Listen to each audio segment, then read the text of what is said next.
Hey yo, what is up guys, welcome to my channel, and today I'm going to show you guys how you can make a simple Jugg edit on Capcut. For example, this is what Jugg edits look like, and don't worry, you won't need any pro in order to do this.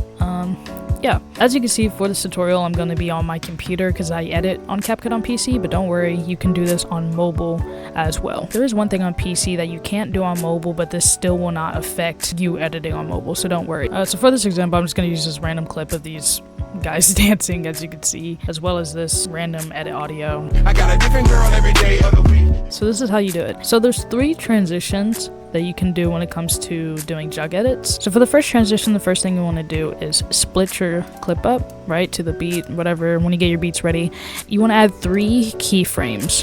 1 at the beginning, 1 somewhere in the middle, and then 1 at the end, right?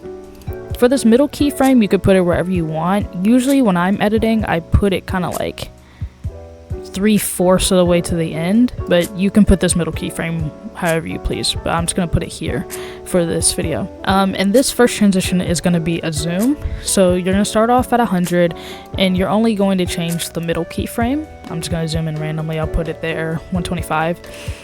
And you can zoom it in however you like, depending on whatever clip you have, so you don't have to copy my every exact move. This is just to show you the simples of how to do it. It's going to go from 100 to your zoom and back down to 100, okay? Once you do that, you're going to add a graph between your first 2 keyframes, and it's just going to be cubic out. And then for your last 2 keyframes, you're going to add cubic in. First 2 keyframes is going to be cubic out. Last 2 keyframes going to be cubic in, and you'll get something that looks like this. Now all you have to do, let's say I have like a intro clip or something. So then once you got your zoom, you then want to add your transitions, and usually when it zooms in, the transition I just add stretch right here. You put stretch in between like your intro clip and this clip. As you can see, it'll stretch into the clip. Now for the shake that I usually just use Shake 3. They make Shake 3 Pro? When did they make Shake 3 Pro? Okay, don't worry. I'm gonna find a way around this so you guys don't have to use Pro. Usually, okay, I use Shake 3 because it looks the best. But you know, Capcut is greedy these days, so they're gonna try and take your money. Don't worry, I'm gonna find one that fits. Okay, so since they made Shake 3 Pro, which is what I use for Jugg edits, but I'm gonna show you a way that you can do this without using Pro. You can just use the shake effect and then, you know, add it, make it however long you'd like, and then adjust the speed and strength. So for the speed and strength, I would recommend maybe about like, I'd say do about 25 speed and then maybe like 35 strength, and then you'll get something that looks like this. I'm gonna have the shake start not exactly on the first clip, but I'm gonna move it back just a little bit so that way the shake starts, you know, while the transition is happening, and it'll be a little bit smoother. But yeah, you can use that for a Jugg edit. So for this next one, it's gonna be the zoom out, okay? You're just gonna do 3 keyframes again. It's essentially the same thing as the first transition we just did, except it's the opposite. For this next clip, I'm gonna go 125 to 100, then back to 125, okay? And then it's the same exact keyframes. You're just gonna do cubic out for the first 2, cubic in for the last 2, and that's it. For the transition, when it zoom out, you're gonna use the same 3 transitions when it comes to Jugg edits. You're gonna do stretch, inhale, and mix. Those are the same 3 that you usually do. But usually when it zooms in, I do stretch. When it zooms out, I do inhale, right? And it'll just add a little bit of a shake to the next one. And I'm just gonna copy this shake right here, and I'm going to put it back right here. And you're just gonna use the same shakes every time. And then for the final and last transition, all you're gonna do is, instead of just zooming in and zooming out, this is a zoom out, but it's a big one, okay? I don't really know how to explain it. So you're gonna zoom in a ton. I'm gonna do like 150 for this one.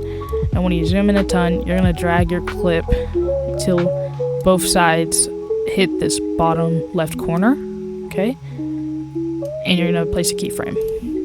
And then towards the middle of the clip, you're gonna zoom it out back to 100. And then you'll get something that looks like this. And then for this transition, it's just cubic out. That's all it is. And usually for this, I'll use like mix, maybe. It just depends on what fits the edit.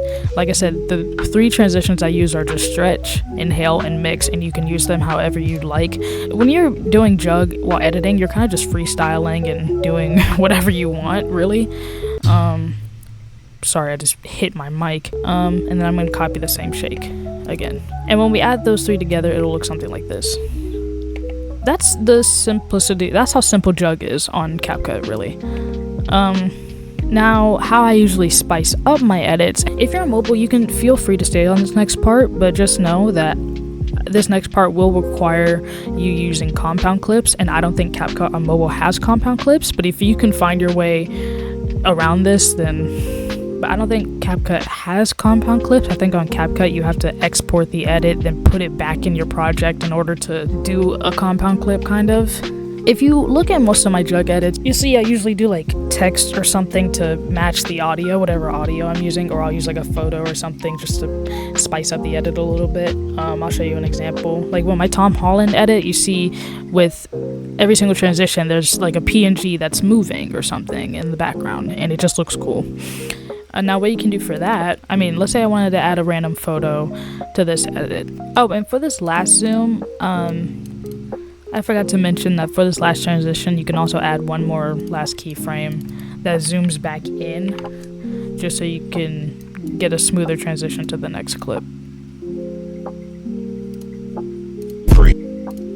Now, if we listen to the random audio I chose, you can hear that he says the H word and freak. So I'm just going to use that lyric to put in my edit. To show you how I do my text, I'm going to take off the zooms real quick, because you're going to have to do that. But you're just going to take your base clip, and on PC you're going to press Alt plus G, and it'll make a compound clip. And when you double click on that compound clip, I'll show you what you do, okay? So I'm going to add a text. The lyric that he says is the H word, so I'm just going to add that real quick. I'm just going to do that. Do whatever font you want. So I'm going to add a random text. Maybe add some shadow, you know, just edit the text however you want. And then let's say I want it to be, like over here. Right? And this is all you have to do. You just want to place your image or text wherever you want it. Add whatever animation you want to your image or text. So I'll just do fade in, because that seems simple. And then now that you've done that, you're going to press this back arrow here on compound clip, and then you'll get to see what the compound clip actually does.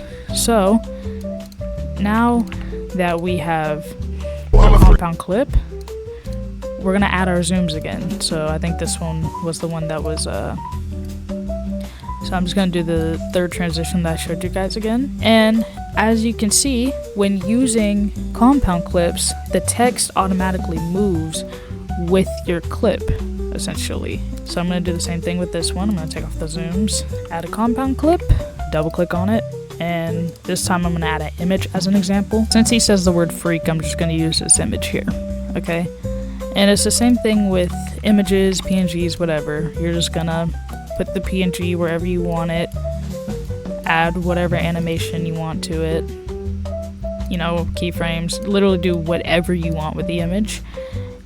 Go back to your compound clip, or press the back arrow on your compound clip, add your zooms again, and I'm gonna add my transitions again. And then you'll get something that looks like this. I got it. Well, I'm a freak. I got it. And the text will move with your clip. But that's really it to Jugg editing. Honestly, it's really, really easy. And when you add all those concepts together, you'll get something that looks like this. I'm a slut, I'm a hoe, I'm a freak. I got it. Right?